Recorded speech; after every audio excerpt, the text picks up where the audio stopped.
भारत के संविधान के आर्टिकल 43 के तहत जो आज तक किसी सरकार ने नहीं देखा, हम निर्वाह वेतन देंगे, मिनिमम वेजेस नहीं, हम निर्वाह वेतन लागू करेंगे, जो बाबा साहब ने 1950 में लिख दिया था, जिस पे आज भी किसी का ध्यान नहीं है। वही देश है जिसने अंग्रेजों को भगाया, ये वही देश है जिसने इस देश की जो कांग्रेस कहते थे उसका कभी सूरज नहीं छुप सकता, उसको भी आज उसको लाले पड़े वोट के कांग्रेस को भी हराया। केजरीवाल साहब इस बार जाएंगे और उनकी जो माता जी हैं वो तो जीरो ही हैं, जो कांग्रेस हैं, वो कांग्रेस जो है वो बीजेपी और आम आदमी पार्टी की माता जी हैं। हमारे साथ बातचीत करने के लिए मौजूद हैं पॉलिटिकल जस्टिस पार्टी के राष्ट्रीय प्रवक्ता अशोक अज्ञानी जी। सर, पहले तो आपका स्वागत है हमारे चैनल पे। धन्यवाद धन्यवाद। तो सर, सबसे पहला तो आप हमें इस बात का जवाब दें कि आप लोग इस बार आप लोगों ने ये प्रोग्राम किया है कि आप जो है 70 सीटों पे चुनाव लड़ने जा रहे हैं, तो आखिर दिल्ली की जनता आपको क्यों चुने? क्योंकि और भी पार्टियां जो है मैदान में हैं, तो आखिर वो पॉलिटिकल जो है जस्टिस पार्टी को ही उनको वोट क्यों देना चाहिए?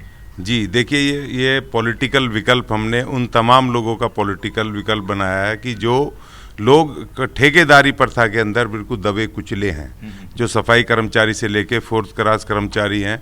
और दिल्ली देश की राजधानी है, एक तो यहाँ पर एनसीटी होने के नाते एक अपनी सरकार है यहाँ पर, और एक सेंट्रल का सीधा दखल है इसमें, और यहाँ पर सेंट्रल की भी इस्टेब्लिशमेंट है और इसकी भी स्टेट की भी हैं।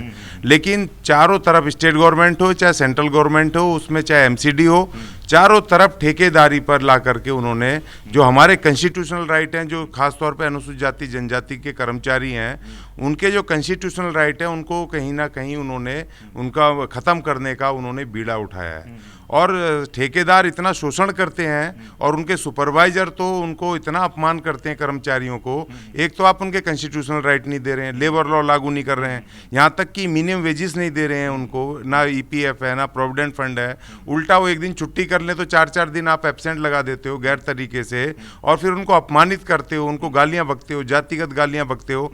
इसी तरह के बहुत सारे केसेस हैं जो हमारे तमाम ये वर्कर यहाँ पर बैठे हैं अलग अलग इस्टेब्लिशमेंट से। तो दिल्ली की जनता हमें इसलिए वोट करेगी क्योंकि दिल्ली में ज़्यादातर वर्किंग क्लास है और मोस्टली लोग जो ठेकेदारी से तकलीफ में है, चाहे वो डीटीसी का कर्मचारी हो, चाहे वो सेंट्रल गवर्नमेंट का सीजीएच का कर्मचारी हो, यहाँ तक कि सुप्रीम कोर्ट में भी ठेकेदारी है, जहाँ हम जा करके न्याय मांगने जा रहे हैं। बताओ, सर्वोच्च न्यायालय, वहाँ भी हमारे सफाई कर्मचारी और फोर्थ क्लास कर्मचारी ठेके पे काम कर रहे हैं। जो दिल्ली हाई कोर्ट, वहाँ पर भी ठेकेदारी है। राष्ट्रपति भवन, जहाँ पर कि देश के कानून बनते हैं, वहाँ पर भी ठेकेदारी पे हमारे सफाई कर्मचारी और फोर्थ क्लास कर्मचारी काम कर रहे हैं। तो इसमें जो हमारा जो महान संविधान है, बाबा साहब ने जो संविधान बनाया है, इस संविधान में आर्टिकल 14 जब लिखा है कि विधि के समक्ष सब समान है, तो एक अधिकारी परमानेंट क्यों है और एक फोर्थ क्लास कर्मचारी ठेके पे क्यों है, कच्चा क्यों है? तो जब विधि के समान कहाँ से, आप तो मूल अधिकार का वोलेशन कर रहे हो भारत की और राज्य की सरकार। तो इसीलिए यहाँ पर तमाम लोग डिप्राइव हैं और जो ठेकेदारी में परेशान है। अभी डीटीसी वालों ने हड़ताल की थी, अभी ये हमारे एमसीडी के ये नारायणा डिपो के एक वेस्ट मैनेजमेंट कंपनी है, वो 4000 करोड़ की कंपनी, और वो कर्मचारियों का शोषण कर रही है, मिनिमम वेज तक नहीं देती है, और दिल्ली सरकार और केंद्र सरकार मूक दर्शक होकर के बैठे हुए हैं। तो इसीलिए हमें जो वोट मिलेगा इस ठेकेदारी के विरुद्ध मिलेगा, और ठेकेदारी के विरुद्ध हम बड़ा कैंपेन अभी शुरू करने वाले हैं आज से। आज जो हमने ये संवाददाता सम्मेलन रखा है, उसका मूल उद्देश्य ये है कि आज हम ऐलान करेंगे कि हम जो ठेकेदारी के कर्मचारी हैं, आज वो कर्मचारी अब डट के लड़ेगा। और क्योंकि यहाँ पर अनुसूचित जाति का कम से कम 60 लाख वोट है दिल्ली में, और 40 लाख अकेले वाल्मीकि समाज का है, तो हम तमाम अनुसूचित जाति और ठेकेदार के कर्मचारी मिलकर के अब दिल्ली को जीतेंगे और दिल्ली में अपना मुख्यमंत्री बनाएंगे, अपनी सरकार बनाएंगे, और अपने हाथ से ठेकेदारी खत्म करेंगे और तमाम कर्मचारियों का अधिकार देंगे, और अनुसूचित जाति एससी एसटी का, और जो वीकर सेक्शन है, जो आर्टिकल 46 कहता है, जो आर्थिक कमजोर हैं, जो कमजोर हैं एससी एसटी हैं, उनके जो शैक्षणिक और आर्थिक हित हैं, उनको हम संविधान के अनुसार लागू करेंगे। जब हमारा वोट है, और डेमोक्रेसी में जिसका वोट ज़्यादा होता है उसका नेता होना चाहिए, उसकी सरकार होनी चाहिए। अब 1.5 वोट के वो लाला जी वो बने हुए हैं जिनका कि 1.5 वोट है यहाँ पर परसेंटेज में, तो अब उनको हटाएंगे, क्योंकि आप भैया सिर्फ राजनीति कर रहे हो, भ्रष्टाचार कर रहे हो। और इसलिए हमने ये कैंपेन किया कि ठेकेदारी के विरुद्ध। और दूसरा, असली में सही लड़ाई भ्रष्टाचार के खिलाफ हम लड़ेंगे। क्योंकि पहली लोग बड़े बड़े कहते हैं जी ठेके भ्रष्टाचार के खिलाफ लड़ेंगे, कैसे लड़ोगे भाई? तुम भी तो चुनाव में उतरते हो तो तुम भी मालदार कैंडिडेट देते हो, तुम्हारा कैंडिडेट भी 2-2 4-4 करोड़ रुपए खर्च करता है, पार्टियां करोड़ों खर्च करती हैं, तो जब वो चुन के आता है तो ईमानदारी करेगा क्या? ईमानदारी बचेगी उसमें?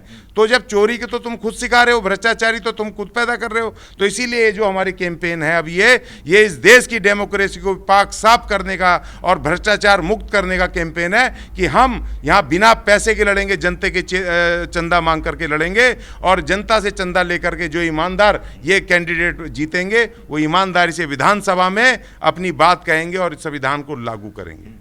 ज्ञानी साहब, आपने बड़ी अच्छी बात कही कि जो SC ST के लोग हैं उनको कई सालों से ठेकेदारी पे रखा हुआ है, उनका काम पक्का नहीं कर रहे हैं। लेकिन जब चुनाव में कोई भी दल जाता है तो कई सारे मुद्दे होते हैं, महिलाओं के मुद्दे हैं, युवाओं का मुद्दा है, शिक्षा का मुद्दा है, स्वास्थ्य का मुद्दा है, रोजगार का मुद्दा है। तो जहाँ तक अभी आपने बताया तो उसमें सबसे ज़्यादा जो आपने फोकस किया है वो ठेकेदारी प्रथा के खिलाफ ज़्यादा किया है। तो पूरे दिल्ली अगर चुनाव की बात की जाए तो दिल्ली प्रदेश में 70 विधानसभा है, तो आपको नहीं लगता कि सिर्फ ठेकेदारी की बात करके क्या आपको सभी वर्गों का वोट मिल सकेगा? क्या ऐसा हो पाएगा? जी देखिए, बहुत अच्छा सवाल पूछा है, क्योंकि देखिए चुनाव में जा रहे हैं तो तमाम वोटर हैं, तमाम वर्गों के हैं, और जैसा आपने कहा तो उनको भी हमने बिल्कुल अपना रखा। हमने घोषणा पत्र अभी हमारा तैयार हो रहा है, और उसमें हमने इसके बाद ठेकेदारी के तुरंत बाद जो हमारा अगला एजेंडा है, जो मैनिफेस्टो होगा काम करने का, वो ये होगा कि हम एक परिवार को दिल्ली में प्रत्येक परिवार को 50,000 रुपये मासिक इनकम की गारंटी देंगे।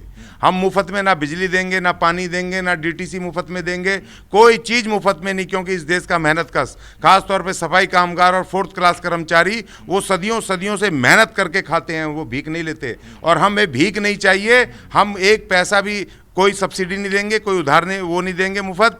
हम तमाम लोगों को 50,000 रुपये महीने, एक परिवार को महीने की मासिक इनकम की गारंटी देंगे।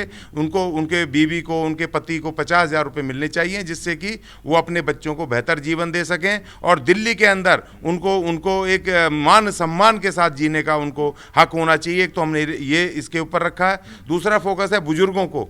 आज बुजुर्गों की हालत वो है कि उनके बच्चे निकाल देते हैं, और कोई सरकार नहीं देख रही है। कोई 500 रुपये कोई उनको पेंशन दे देता है, कोई 1000 दे देता है। हमने बुजुर्गों के लिए हमने कहा कि बुजुर्ग जितने भी हैं, कहीं काम करते हैं, वो रिटायरमेंट होते हैं, कुछ होते हैं, तो उनका जो अनुभव है उसको दिल्ली सरकार, हमारी सरकार बनेगी तो उनका लाभ लेंगे, और उनको किन्हीं विभागों में हम उनको नौकरी देंगे, और उसकी एवज में उनको मिनिमम वेजेस पगार देंगे, और उनको सलाहकार बनाएंगे, जैसा वो काम कर सकते हैं उनके स्वास्थ्य के हिसाब से। मरते दम तक हम उनको रोजगार पे रखेंगे, जिससे मान सम्मान के साथ जिए, वो डिपेंड ना हो अपने बच्चों पर, बहू पर किसी भी तरीके से, और वो एक बेहतर जीवन जी सकें। ना हम उनको वहाँ भेजेंगे, उनको ये जो भेज रहे हैं केजरीवाल साहब, उनको तीर्थ यात्राओं पे भेज रहे हैं। तीर्थ यात्रा नहीं, वो कर लेंगे अपने पैसे से, वो बिजली भी खरीदेंगे, पानी भी खरीदेंगे, तीर्थ यात्रा भी करेंगे, खाना भी खाएंगे, दवाई भी खरीदेंगे, वो अपने पैसे से, क्योंकि हम न्यूनतम वेतन उनको देने वाले हैं। उसी तरह महिलाओं को, जो दिल्ली से बाहर की महिलाएं आती हैं,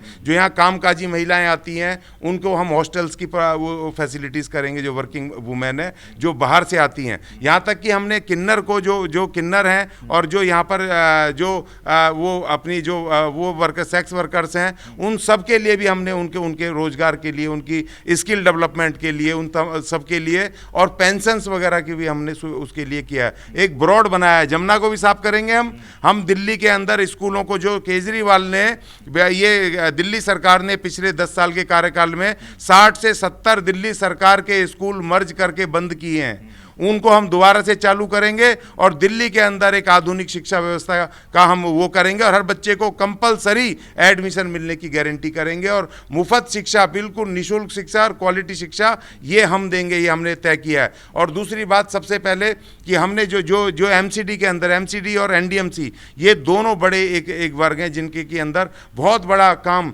जो मिल सकता है पूरी दिल्ली की जनता को, जो ये देते नहीं है, घूसखोरी इतनी भयानक है, तो उसके अंदर उसको हम इस्तेमाल करेंगे। दिल्ली लिए कि जो बेरोजगार जनता है उसको काम दिलवाने के लिए। यमुना सफाई में 22 उसका किलोमीटर का जो ट्रैक है वहाँ से लेकर के आपका ये दिल्ली बॉर्डर यहाँ करावल नगर से लेकर के और वहाँ तक ओखला तक, यहाँ इसमें तमाम हम इसमें लगातार काम देंगे, एक आदमी को भी बेरोजगार नहीं रहने देंगे। और ये जो जितने रोजगार कार्यालय हैं इनका पुनर्गठन करके सारे बेरोजगारों का वहाँ पर पंजीकरण किया जाएगा और सबको नौकरी देना ये जिम्मेदारी होगी। अगर काम नहीं दे पाए डे टू डे के हिसाब से भी तो फिर हम उनके तनख्वाह सरकार देगी, हम फ्री कुछ नहीं देंगे, उनको वेतन देंगे। और जितनी कामकाजी महिलाएं जो घरों में काम करती हैं, डोमेस्टिक वर्कर्स हैं, उन तमाम वर्कर्स को हम मिनिमम वेज की गारंटी करेंगे। सरकार इस तरह की एक पॉलिसी लेकर के आएगी, उनका ESI भी कटे, PF भी कटे, उनको सब सुविधाएं मिलें और वो सिक्योर रहें और वो उनके पूरी तरीके से हम मिनिमम वेज की पूरी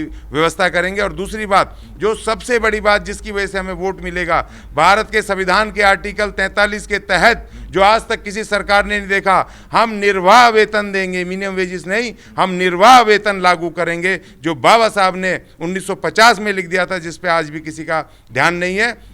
हम निर्वाह वेतन दिल्ली में लागू करेंगे जो आर्टिकल 43 कहता है, 40,000, 50,000, 60,000 पगार मिनिमम मिलेगी। और दूसरी बात, जो सुप्रीम कोर्ट का भी ऑर्डर है और जो उधर वो कॉन्ट्रैक्ट लेबर एक्ट 1970 है, उसके तहत जो समान काम का समान वेतन मिलना चाहिए। जिन जिन संस्थानों में अगर कोई 4th क्लास कर्मचारी 50,000 रुपये पगार ले रहा परमानेंट, अब वहाँ पर कोई एक दिन के लिए भी डेलीवेस लगेगा या ठेकेदार लगेगा कर्मचारी, तो उसको उसी हिसाब से उतनी पगार से उसको पैसे मिलने की हम व्यवस्था करेंगे। ये सब हम काम करेंगे। चलिए, ये अच्छी बात है, आपने सब कुछ अच्छा कहा। लेकिन जो है, जब चुनाव का समय आएगा, अभी कुछ दिनों में चुनाव होने वाले हैं और कई बड़ी पार्टियां दिल्ली में चुनाव लड़ने वाली हैं। देश की सबसे पुरानी पार्टी कांग्रेस है, आम आदमी पार्टी जो है पिछले 10 सालों से दिल्ली की सत्ता पे काबिज है, और भाजपा। तो ये 3 पार्टियां जो इतनी बड़ी बड़ी पार्टियां हैं, जब चुनाव में इतना ज़्यादा खर्चा है और सभी लोग जो है, अब जब चुनाव होते हैं तो जात पात की बात होती है, धर्म की बात होती है। और वैसे में आपको क्या लगता है, पॉलिटिकल जस्टिस पार्टी क्या चुनाव में उतना बेहतर प्रदर्शन कर पाएगी? क्योंकि जब ये पार्टियां आएंगी तो वो बहुत बड़ी पार्टियां हैं, उनके पास अपना राजनीतिक अनुभव है, कैसे लड़ पाएंगे आप उनके उस उतनी बड़ी पार्टियों से? जी देखिए, ये बहुत बड़ा सवाल है, क्योंकि जब देश में जब क्रांति चल रही थी, अंग्रेजों का राज था, तो जब अंग्रेजों से लड़ने के लिए कोई आवाज़ उठती थी तो लोग ऐसे ही कहते थे कि भैया अब इनसे कैसे लड़ा जाएगा, 150 देशों पे राज करने वाले उन अंग्रेजों से कैसे लड़ोगे। लेकिन उनको भी इस देश की जनता ने, गरीब जनता ने, मेहनत कश जनता ने उखाड़ के फेंका। उसी तरीके से तमाम मेहनत कश लोग हैं, हमें पर्चे की ज़रूरत है ना पोस्टर की ज़रूरत है, हम पैदल पैदल जाएंगे कि घर में जाएंगे। और अभी से हमारा चुनाव आज से ही शुरू हो गया, इसलिए हमने घोषणा की है और हमारे 70 कैंडिडेट पूरे तैयार हैं, क्योंकि हमारे हम सब मजदूर हैं, वही चुनाव लड़ेंगे और 70 सीटों पे हम आज से ही अपने लोग भेज देंगे। घर घर जाएंगे, मजदूर जाएंगे, door to door, man to man मिलेंगे और हम इनको परास्त करेंगे। ये पैसे जो फूंकने वाली ये पार्टियां हैं, इनका असली चेहरा बताएंगे। और इसलिए ये वही देश है जिसने अंग्रेजों को भगाया, ये वही देश है जिसने इस देश की, जो कांग्रेस कहते थे उसका कभी सूरज नहीं छुप सकता, उसको भी आज उसको लाले पड़े वोट के, कांग्रेस को भी हराया। और इस देश के अंदर ये वही देश है जिसने इन बिल्कुल नए लोगों को, इनको ये आपके केजरीवाल एंड कंपनी को, अन्ना आंदोलन से इनको जीरो से हीरो बनाया। आज ये पैसा कमा करके भ्रष्टाचार से ये आज हाई फाई कैंपेन कर रहे हैं। ये वही देश है जिसने बोफोर्स में यहाँ कांड से उसको करके और विश्वनाथ प्रताप सिंह जी को यहाँ प्रधानमंत्री बनाया। तो ये देश वही देश है। तो इस देश में भी हम लड़ रहे हैं और दिल्ली तो देश का दिल है। और इस दिल में यहाँ पर अगर छींक जोर से मार दो ना मिल करके, तो पूरे देश में जाती है, दुनिया में जाती है। तो हम तो बहुत सारे हैं, हजारों हजार, लाखों लाख हम वर्कर हैं जो कि हम लड़ेंगे डट करके और इन तीनों इन पूंजीवादी पार्टियों को उखाड़ के फेंकेंगे। चलिए, एक आखिरी सवाल आपसे। अभी जो है पूरे दिल्ली में पोस्टर जो है पटे पड़े हुए हैं आम आदमी पार्टी के कि फिर लाएंगे केजरीवाल, क्या कहना चाहेंगे? देखिए, ये तो उसी तरीके से जैसे शाइनिंग इंडिया और ये सब इंडिया वो अटल बिहारी वाजपेयी साहब ने किया था, खूब पोस्टर्स थे, इनके भी खूब पोस्टर्स थे। अभी तो इसीलिए देखिए, पोस्टर से जीत नहीं होती है। और जब केजरीवाल साहब जब पहली बार चुनाव लड़े थे 2013 का, मुझे अच्छे तरीके से याद है, तो इनके पास कैंडिडेट भी नहीं थे और वो ऑटो वाले कुछ 1-2 पोस्टर लगा करके वो घूम रहे थे और ये जीत गए।